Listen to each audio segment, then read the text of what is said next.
Greetings, everyone. How are you this evening? My name's Dale Parrish. I'm the host of COS Indiana Live. You know, Ken, I don't know what my co-host is with me tonight, Ken Kashuba. Ken's our state communications coordinator. How you doing, Ken? I'm doing pretty good, Dale. What are you? How how come you're on the left side and I'm on the right side tonight? I think it was when you were messing around with why your picture wasn't showing. I don't know whether you think that's it? That might be it, huh? Okay. Well, I guess I'll get used to it. So anyway, I try and change it around, but I don't want no, don't do anything. Don't do anything. Well, I might have to have you explain the QR code then, because you're underneath it now. No. Anyway, Ken will be, of course, participating tonight. But one of the other things that Ken will do is he will monitor any comments or questions that we get from viewers. If you're watching through Facebook or our YouTube channel, feel free to submit any comments or questions, and we'll do our best to address those. So, Ken, keeping up with the numbers here, we're at broadcast number 249. Wow. Next week's going to be 250. And you've been with us now for 112 of these. So the numbers are getting higher and higher, aren't they? Yep, that's quite all right. All right. Yes, sir. Well, Ken, one of the things we ask you to do every week is tell us about that QR code up there. All right. Well, why don't you hold up your finger there, Dale? Show us. No, he's got to go the other way. There you go. Now, you see how complicated my job is? It is. That QR code will get you a subscription to COS Indiana Live, and we have a live plan for our people, our subscribers who are our supporters, and we want to increase that supporter list. So get your camera out and snap that, and you'll get a little box that'll ask you for your name and your email address, and you'll be set to go. You'll get access to our platform and a lot of neat live video, or I shouldn't say live, some recorded video series, and a lot more information concerning things that are going on at COS Indiana Live. So there'll be more about that, and then I'll post a URL in the chat somewhere down the line as well. All right. Thanks, Ken. Yep. Well, Ken, one of the things that we try to point out and remind people of every week is our debt clock and the national debt. And you know what? Let me see if I can bring that on here. I think that's one of the things that I lost early on when we were having that problem. So let me see if I can bring it back up here. There it is. Yes, you got it. And let me get a full screen on that so that everybody can see it. All right. This is, of course, addressing the national debt is one of the main pillars of the COS resolution. And so I think this should be a priority that we should be talking about all the time. This is our national debt. If you notice up here in the left-hand corner, we're approaching the 35 trillion mark. And I think, Ken, you and I, we've timed it every 30 seconds, and another $1 million gets added to this debt. So, yeah. Hate to remind everybody of it, but it is something that needs to be addressed, and this is something that we at Convention of States we want to address it. Ken, I think sometime we need to devote a program to just this debt clock, and we'll bring Gary Harbaugh on, and we'll kind of go over this and look at certain areas. I think that would be interesting, don't you? Yeah, it's got a lot of categories. You got things talking about Social Security and your Medicare, Medicaid, your defense and war. It's got a whole bunch of things in there that just give you all kinds. Now, of course, they're all racing to the top, but I mean, at this point, we should know what they're all about. I think it'd be great. You already talked about it. Yeah. I think we'll do that. And we'll talk to Gary about doing that for us. So, all right. Well, Ken, tonight we have a special guest with us tonight. We have, I've been asked for some time, have you got a guest, somebody that can talk about January 6th. And what's going on? What went on January 6th? And so we have found that person. And that person's name is Wendy Olson. And I'm going to bring Wendy on right now. And we're going to, folks, I want to tell you right now, we're just going to set the stage for this January 6th topic. Wendy has bombarded me with so much information. There's no way we're going to get it into and out to you in one program. So this is just the first of a number of appearances I think that we'll have Wendy do. So here I am talking about her. I better bring her on. So let's bring her on. Hello, Wendy. Wendy.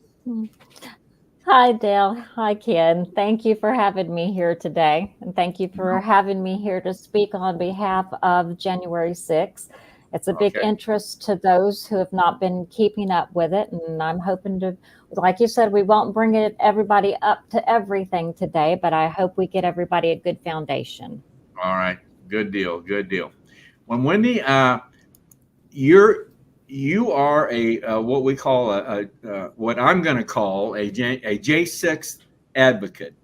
You've got an organization, you've got a group, and you go by Patriot Mail Project, right? That is correct. Now, just so you know, regular Americans, I am a nurse by trade. I didn't wake up one day and say, I'm going to be a Patriot Mail Project. So I have been in healthcare for over 20 years. I have a master's of science in nursing and a master's in bioethics and healthcare policy.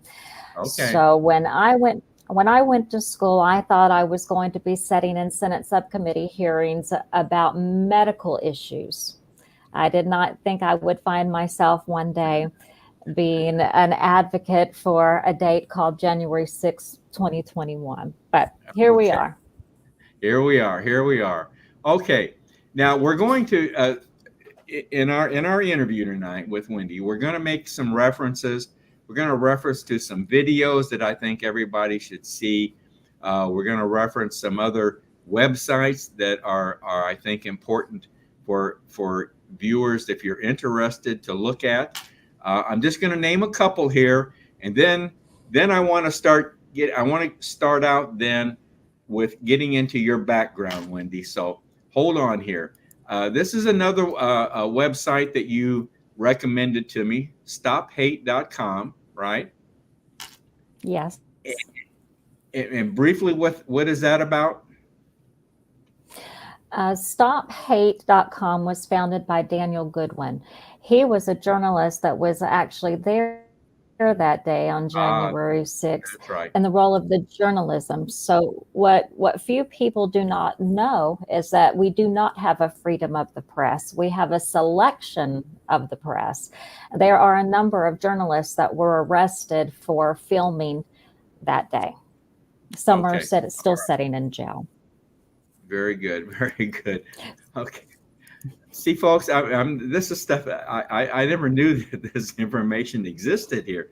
Another site, AmericanPatriotRelief.org. And what's that one about? I cannot stress enough AmericanPatriotRelief.org. This organization, along with Patriot Mail Project, StopHate.com, these are organizations who patriots have come together to make sure that there are bills that can be paid. If mother is in jail because she went to January 6th that day with grandma, our dad went to jail because he went that day with the son in the family. These families, they have had total financial destruction. They have had to sell their homes. They've lost their homes. They can't afford to get gas money to drive to the jail for visitation. So American Patriot Relief is one of those organizations who has set up. They are vetted. I fully trust Mark and Jaleese. Mark and Jaleese were also there on January 6th that day. So they them have gone through the court process, and right now they're waiting their sentencing. But over the last few years, they have worked to put together a program to help other Americans that are going through this. They also have a line that is open 24/7. We've had, we know of 5 that have committed suicide. So there is a number at AmericanPatriotRelief.org. Please, you're not alone in this. Please pick up the phone and call. Good. Okay. All right. Well, you kind of got started, but I want you to back up a bit and give us a little bit about your background. You're a nurse by training, right? Yes. Or yes. Nurse by education, I guess. Yes. So I've been in healthcare for over 20 years. I purposely went to school to get my master's in nursing and my master's in bioethics and healthcare policy, because I felt that there were too many elected officials making decisions about my healthcare that had no background in healthcare. So my goal was to one day be that congresswoman that was sitting there that could actually help make educated decisions based on my education and experience. Okay. However, that has kind of taken us, so that is how I got to that point. Almost 3 years ago, I was watching Mark Levin, and he was talking about Convention of States. And I guess this has been 4 years ago. It was a Convention of States. And I thought, gosh, that sounds like something I really want to be a part of. So I called my state organizer, and I became a member of Convention of States, simply because everything that they want to do aligns with what I want to do. I want to limit the federal power and jurisdiction. I want to impose physical restraint. You were just discussing the $35 trillion, and place term limits. We really need those term limits. Okay. So I became a district captain. Became a district captain with Convention of States. It was the from there. Wendy, you're in Alabama, right? I am. Was the state director, was Murray Edwards the state director when you started this, when you got involved with? Yes. Yes. Yeah, Murray has been on here a number of times with us. So Wendy became a district captain in Convention of States.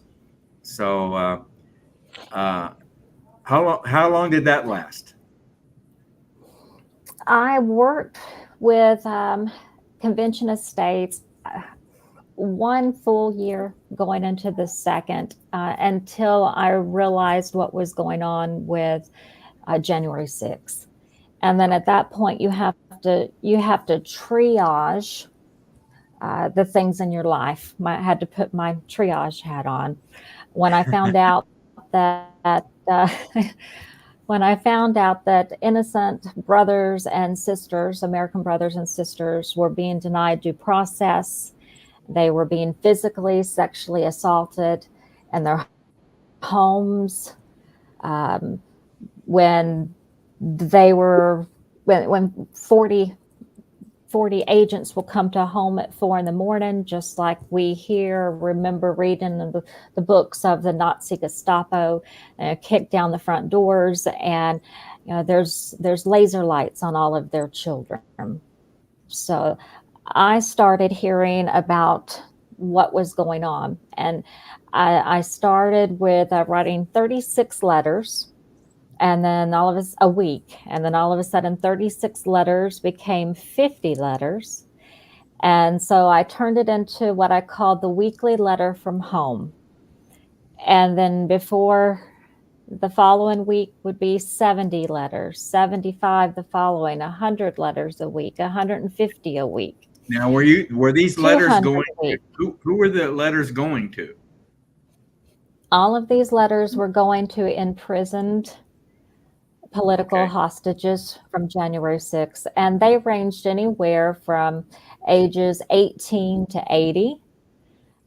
They range medical issues, and some of our other episodes will get into this, but we have one woman who she turned herself in. She, at the time that she had turned herself in, was that had been diagnosed with breast cancer, had been being treated for breast cancer. She turned herself in, and for the first 11 months, the Bureau of Prison that she is at was treating her breast cancer with ibuprofen. Okay. See what I tell you, Ken? She said there's just all sorts of information that comes out of here that you're not going to get on the major media. That's for sure. No, you're not. You're not. You're not. And you're how not. how you wrap your arms around all this is just very hard for me to do. So we're going to take a step at a time here and try to piece this all together. Now, Wendy, beyond your, I also want to say that we've had here in Indiana, we've had some other COS volunteers that gave up their roles as district captains or whatever position they were in to pursue a particular thing of interest to them. So your story is not unusual. One gentleman comes to mind here in Indiana, Ken. You know who I'm talking about.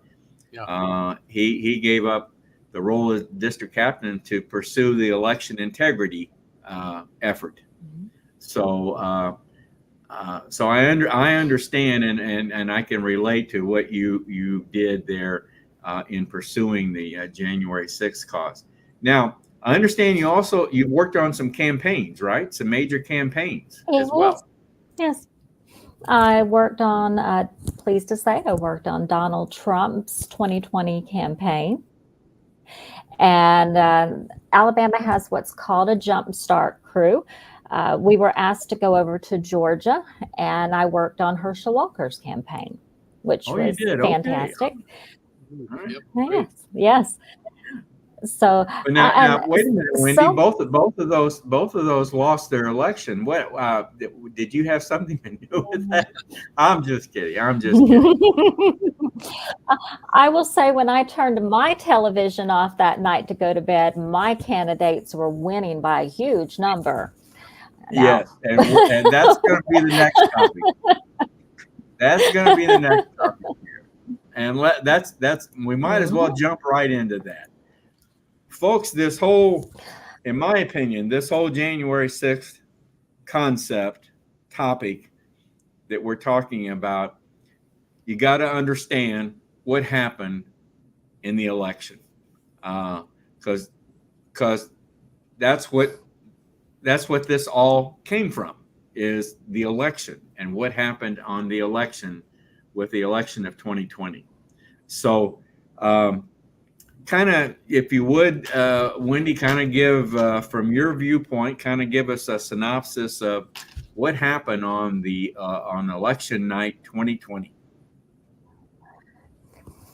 I'm going to take us back just a little bit further, because everything before leads up to where we are now. So it was a perfect storm. We had a pandemic that had been placed upon us. We found out as we were going through the pandemic, when the government was trying to mandate vaccinations, they were trying to force masks and put us 6 feet apart, keep our children out of schoolrooms, which now we know that, and that science was not the correct science. So we were coming through that. Then we came through the summer of what was referred to as love, when we were watching organizations burn down communities, loot, they stole. And in some states, it was interesting because they let this behavior continue. We watched mothers and fathers finding out that pornography was being taught in their first grade school, at their son's classroom. We found out that summer that boys who say they are girls but are born with the a male appendage was taking showers with girls in locker rooms. Um, Parents, I think everybody started seeing just how complacent the citizens of this country had been. We'd had it good these last decades. We became complacent, and COVID tore everything back and brought forth all of the ugly that was being hid from us. So when parents were showing up to protest CRT, the pornography, when our borders were still trying to be overrun, you had retired military veterans who took an oath. The Patriot Boys, the Proud Boys, Oath Keepers, 3%ers. They started showing up at all of these protests to protect the parents, the nonviolent that we're showing there, because as the parents and those that did not want the porn in school, did not want the division with CRT, well, you had Antifa, you had BLM, you had paid agitators in those crowds, and we didn't realize at the time they were building that narrative. They were building the narrative to get us to what would happen on January 6th. So as we know, on the November 2020, a day that will live in infamy as well, we were all glued to our TVs. I thought it was going to be another Mondale Reagan election. Personally, is what I thought it was going to be. Trump was up by hundreds of thousands of points.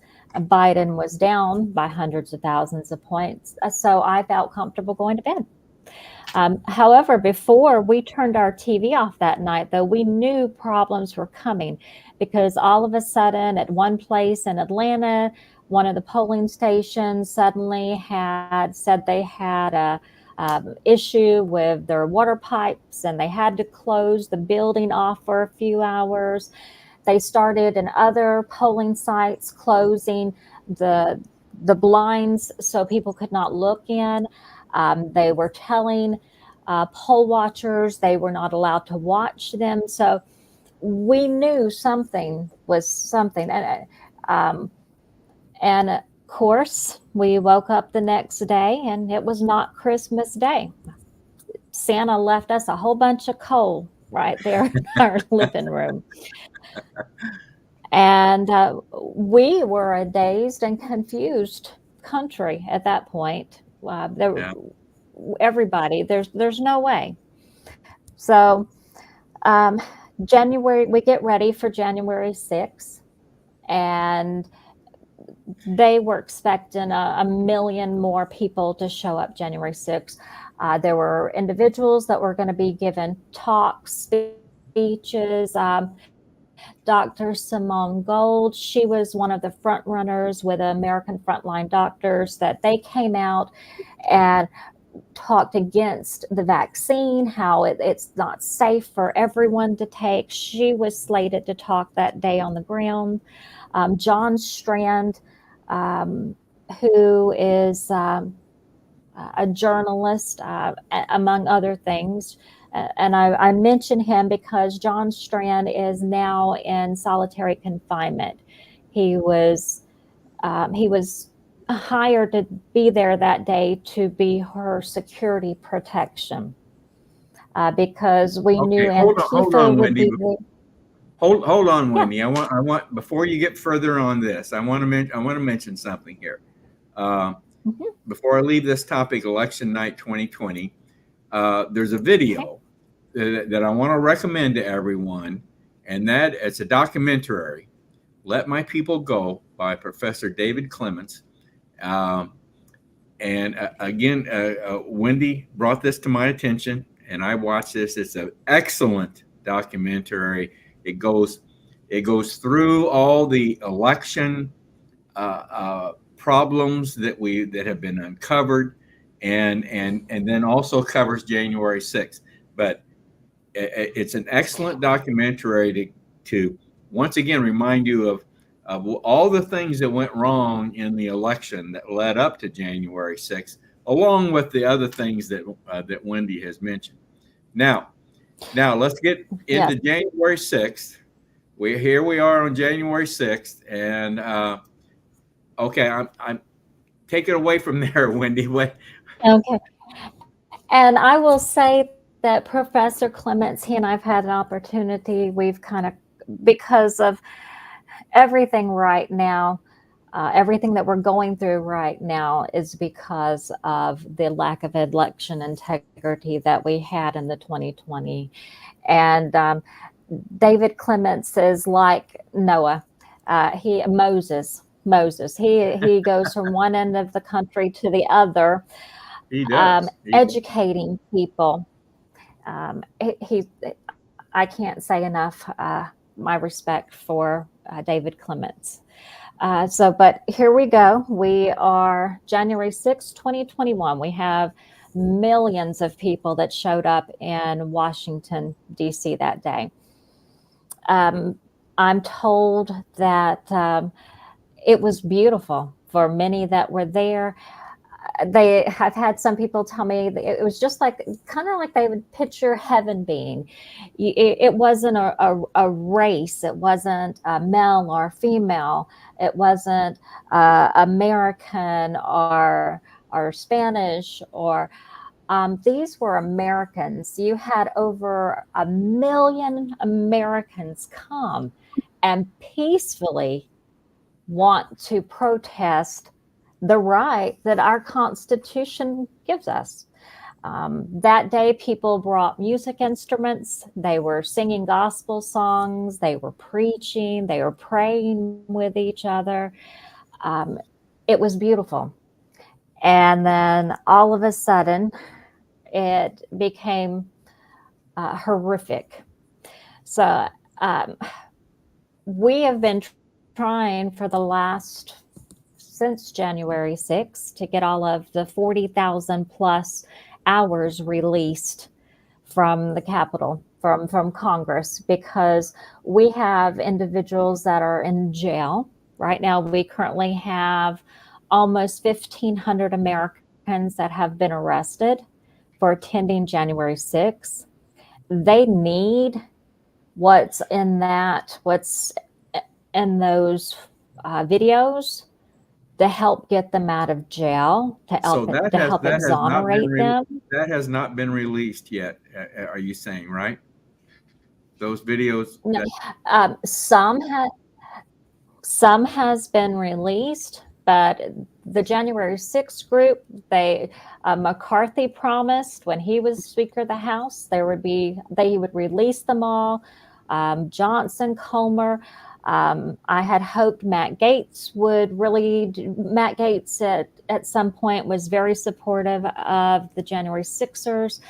Andy Biggs right now is showing some interest, Marjorie Taylor Greene, but this video is keeping people in prison that should not be in jail, and courts are allowed these trials to go on, knowing that all of this information that is out there that would exonerate these people, and judges. there are some that they took on their own video, their phones that day, that would exonerate. Or people now are starting to share video that day, so they could try to help the other one find were they under the scaffolding that day, where were they at that day, so they could present this information in court. And DC is not a friendly, they are not being judged by a court of their own peers in Washington, D.C., and they have not been able to get their cases removed. I saw when this first came on, it said due process. Well, right now we have someone, Jake Lang, that has been sitting in pre-trial, denied his due process. Today is 1,243. 1,243 days he has been sitting in pre-trial. See, that's just So unbelievable. the I most don't care whether what you've done wrong. You should not due process. That's not due process. And they are not. They are attorneys for whatever reason. Whether it's a public defender or whether it is a high dollar attorney, they are not advocating. They have almost 100% on everything.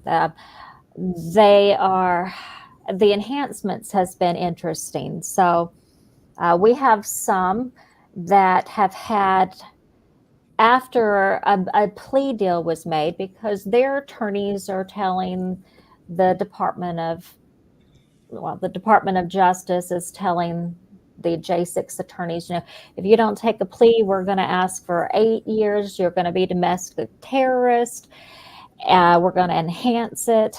And so you have innocent people that right now are sharing bunk beds with mass murderers, child molesters, rapers, that these court systems, the court system knows that all of this evidence is out there to exonerate them, but they're not allowing it. They're not allowing it. When we went into this new session of Congress, I was very hopeful. Right now, we have a couple of J6ers that are in prison right now. One was a police officer. He was off duty that day. And they purposely, they gave him an enhancement. Well, if y'all remember, take it back a little bit. Donald Trump enacted the First Step Act. If this was a first criminal offense that was a nonviolent offense, there were certain processes you could go through, and it would shorten your time. Well, so many of these that have been arrested have never been arrested before in their life. The only way they could not qualify for the First Step Act if they could enhance a charge. But right now we have a couple of them because they're calling it a typo, where they enhance charge and says the assassination of a vice president or Supreme Court justice. Do you know of any vice presidents in the entire world that was assassinated that day? But because any Supreme Court justices anywhere in this galaxy that was assassinated that day? Yeah. No. Now, this man has been sitting in this prison now for 3 years because they will not make the typo correction. I have another one in there that has the same thing, and this man is 74 years old.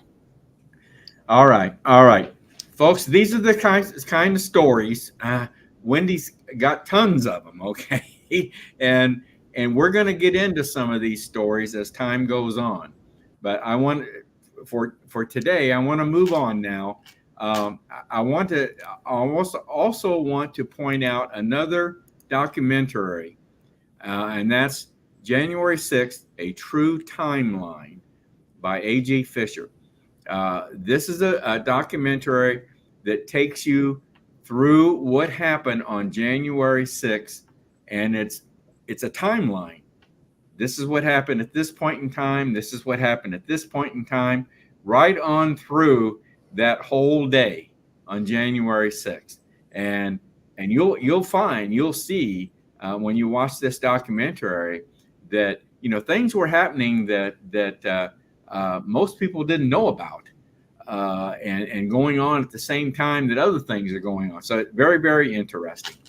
But Wendy, what I want to do, I don't want to cut you off here, but what I want to do, I want to get into, let's talk about some of the actual. Let's talk about the prisoners. I know you had given me a breakdown on the types of prisoners that they have right now. You want to go through the various? Well, they're just about every kind of prisoner, every kind of person you could think of, right? That are part of this 1,500. Yes. So what you have are nurses that have been arrested, police officers who have been arrested, grandmothers with cancer who have been arrested, grandfathers who are pretty much chair-bound that have been arrested. They run the gamut. One entire family was arrested. It was their daughter's senior year, and she had several scholarship offers because she had done a really good job. And so her parents wanted to load up the family and take her to Washington, D.C. and let her see that what historic January 6th. And some weeks later, they had their doors kicked in, and the family was arrested.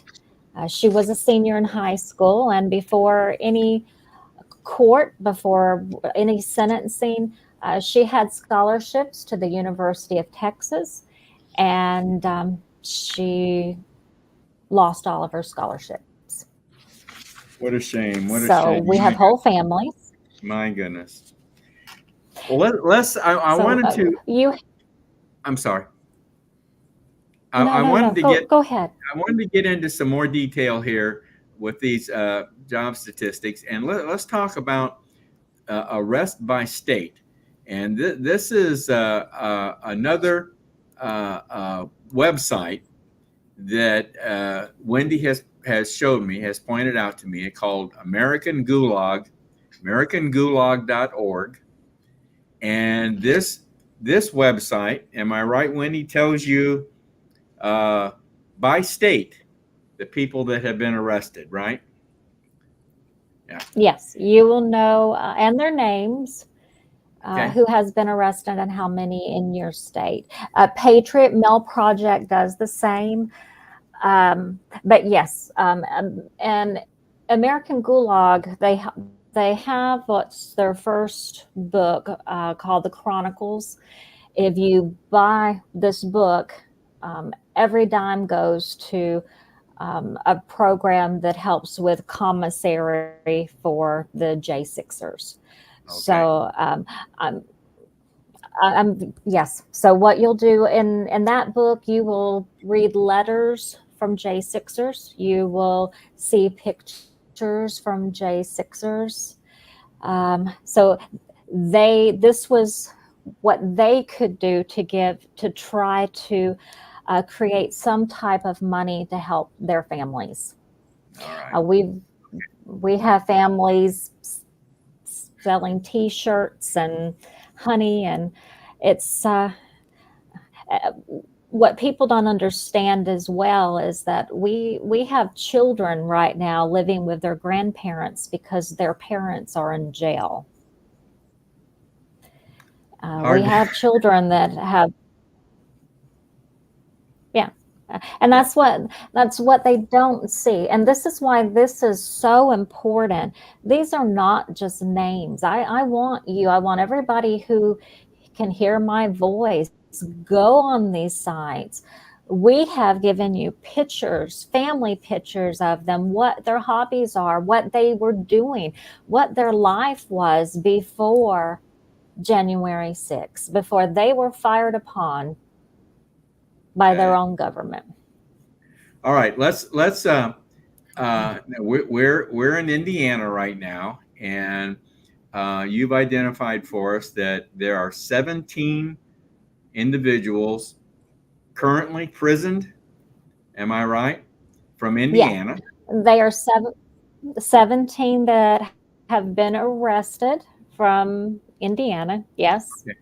Now, I told you, I pointed out to you that we are a member of a region, Convention of States region, and our region is called the Flyover region. And there's like 5 or 6 states within that region. And so we put the numbers together, and there are 122 people that have been arrested from the Flyover region. Can you believe that, Ken? 122. And the state of Ohio alone has 56 of this 122. I don't know what it is with the people of Ohio, but They all have some time on their hands on J6, that's for sure. But apparently so. So un-American. So un-American. I wonder, if any COS people in any of the states in our region are aware of this, aware of these people. 122 people from our region that have been arrested. So these names should be scrolled on local television station screens every night. Yeah. And I don't understand why the different, you do have more Fox, you have Newsmax, you have a few other stations out there that are somewhat have been supportive, giving at least some information on J6, but they need to be every single night. They need to be saying, this is Captain so-and-such. This is where Captain so-and-such is at. This is his family. And let me tell y'all, jail is not free. We have done our best the last few years to put together commissary programs. So you can, if you want to go into your state and y'all decide that, Indiana, there's 17.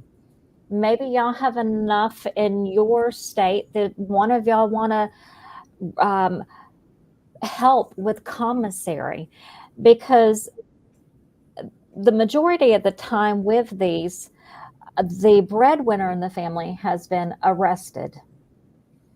Everything from a toothbrush cost, to talk to their family cost. So stamps cost, everything.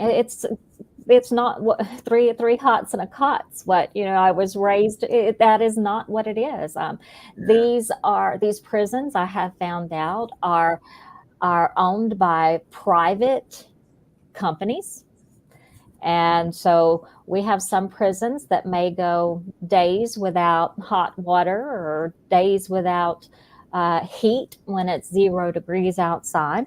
But we have been working very, very hard to try to get everybody a commissary sponsor. And it's easy to do. These prisons are located in different locations, right? These are they're not all in one prison in Washington, D.C., right? No, they are supposed to be within a certain hour's drive from their family members, but we have one that they dropped him off in Mississippi. His family lives in Washington State. Oh my. His mother has a brain tumor. His mother has a brain tumor. His father is not physically able to make that drive. He has Asperger's syndrome, a type of autism. So another one that there's just so many, but and the prisons will go on lockdown with no notice. So we've had young families drive 12 hours to, we've got mom and her 5-year-old son and 7-year-old son driving 12 hours across country to see dad that's in jail. And they get there and they're turned away at the door because they're on lockdown for no reason. And so mom has to explain to the 5 and the 7-year-old that's crying why they can't see dad today. Yeah. This has done nothing. The ripple from this will affect generations to come. Those that are getting out now, we are coming out with PTSD, because these are individuals who worked for society. They built the American dream for themselves. They believed in this country. And then the next thing you know, their doors being kicked down. They're being separated from their families.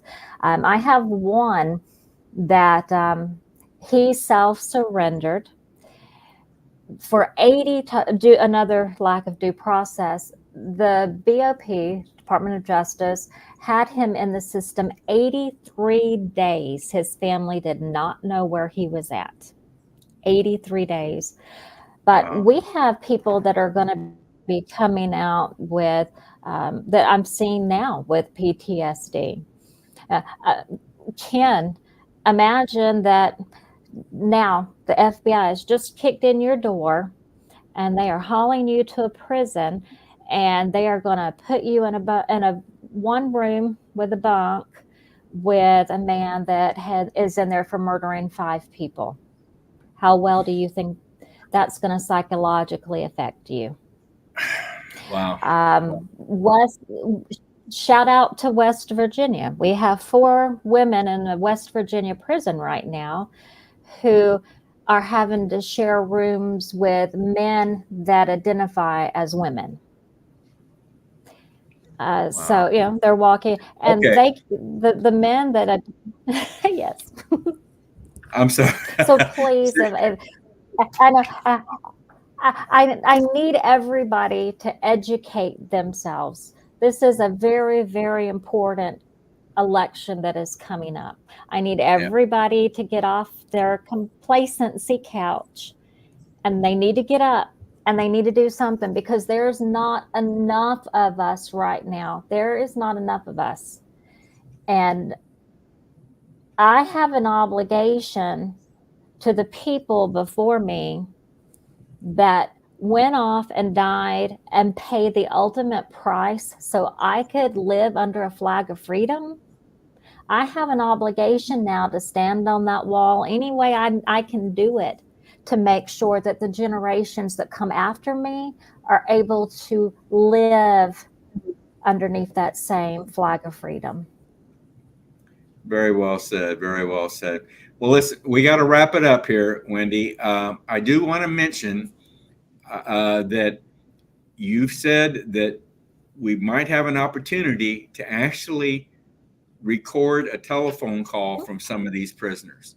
And so, Ken, you and I will need to work on making that happen with Wendy, and we'll have that as something that we can present to our viewers in future appearances with on COS Indiana Live. If you, our state director if you would like.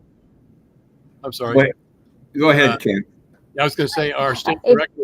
Go ahead, Ken. Our state director reminded us of somebody who we cannot have a phone call with, and that's Ashley Babbitt. I mean, at this point, that person life in that. And, so we just wanted to bring that up. Yeah, and good point. Good point. And I just want y'all to know as well, because there were actually 4 that died that day. No police officers died that day. You hear most often about Ashley Babbitt. She was murdered. We have Roseanne Boyland that was there that day. Right. She was beat to death. We have Benjamin Phillips and Kevin Greasom that was there that day. The flashbangs that the Capitol Police fired at them caused them to have heart attacks. And so we actually have 4 that the media doesn't talk about that died that day. They never mention them, do they? Yeah. Okay. All right. They never do. Okay, Wendy, I'm going to put your email address up here. If anyone wants to contact you for more information or to help out or whatever, right? They can email you at Wendy Olson, Yes. msn@gmail.com.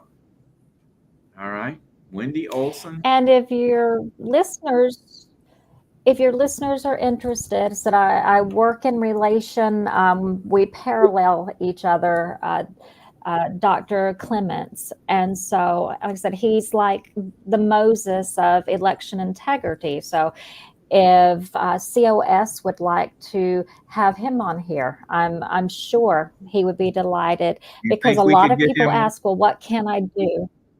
You think we could get him on? That's something, yeah. Absolutely. I can reach out because, absolutely. I will reach out to him. He knew I was doing this today, and we would be talking about some of election integrity and to let my people go. So, yes, because so when people say, what can I do? How can I make sure I have a secure election? I cannot think of anybody better to put on your show than Dr. Clements. That would be wonderful. That would be wonderful. Well, Wendy, Okay. we're out of time. I'm sorry to say. Part 1. This is Wendy Olson part 1. That's what we'll have to say. And because you have wonderful stories to tell, and I wish they all had happier endings, but we'll be bringing you back, and we'll do part 2, and we'll keep going if necessary. But I want to thank you so much for taking the time to kind of bring us all up to date, and especially those 17 from Indiana. Boy, I'd love to be able to talk to some of those. Since we're Convention of States Indiana Live. So, but anyway.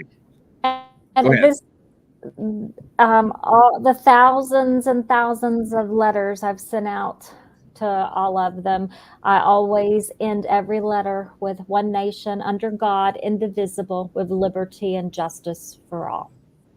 There you go. So please keep justice for all in prayer. Thank you both, Ken and Dale, for having me here today.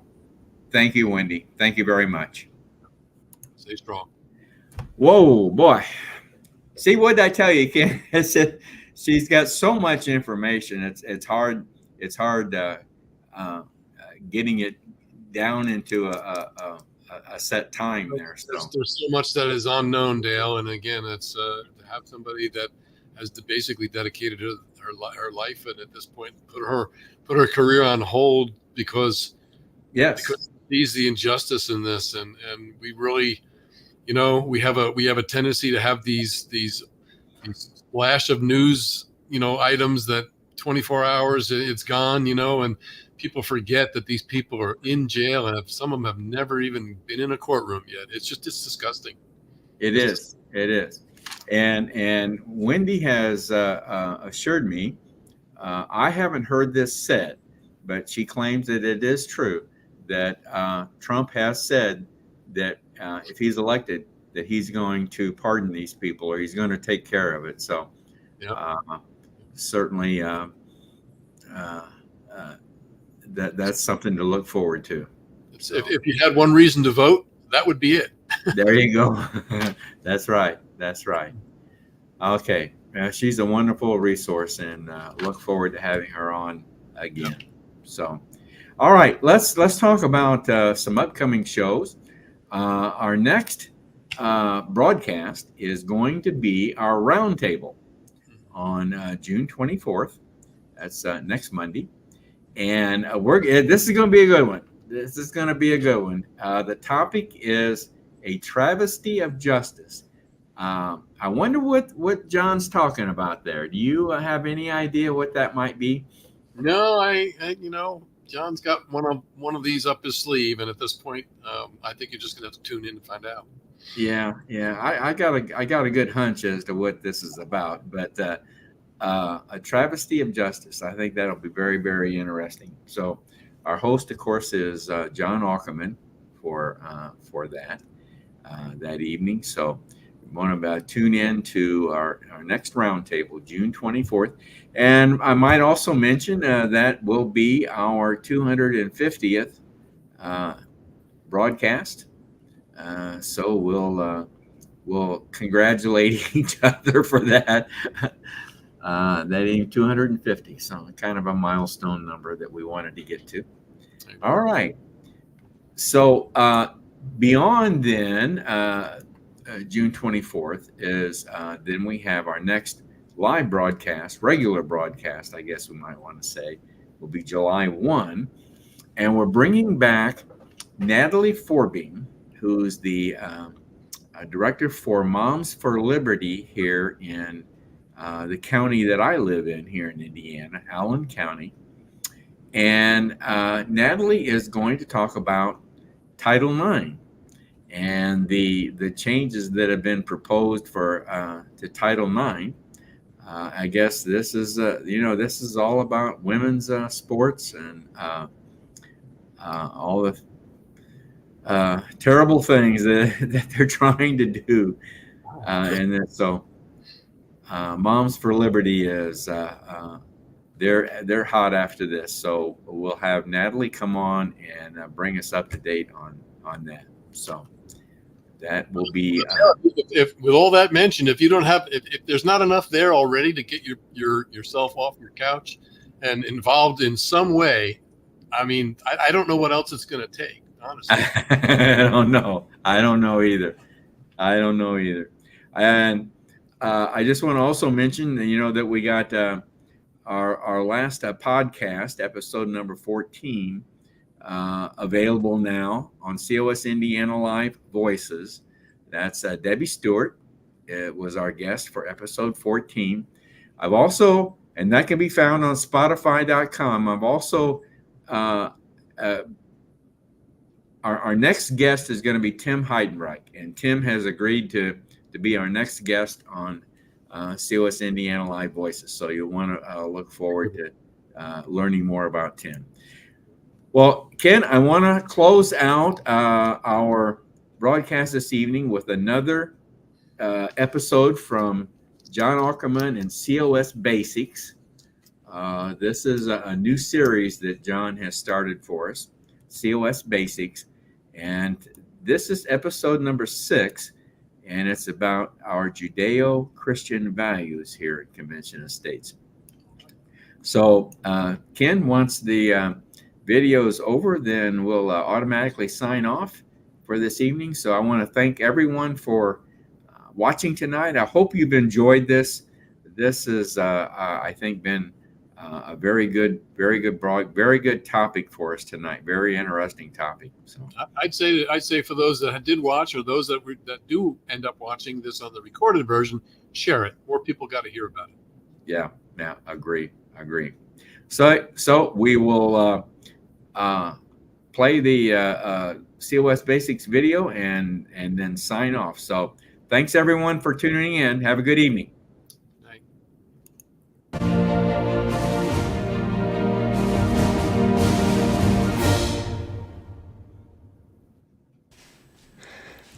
John Aukerman for Convention of States, Indiana. This is video number 6 in our series on COS basics. I've been talking about the core values of Convention of States. To recap, the first 5 core values are to preserve constitutional originalism, to foster responsible self-government, to cultivate servant leaders, to be kind, and to produce meaningful results. And number 6 is that we revere Judeo-Christian values. Our republic was founded on Judeo-Christian values, that is to say, biblical principles, biblical values. And the ones that I want to talk about, they're not really specified in our official list of core values, but I think the most important ones are as follows. First of all, every individual is created in the image of God and therefore deserves all the respect that we would give a child of the King.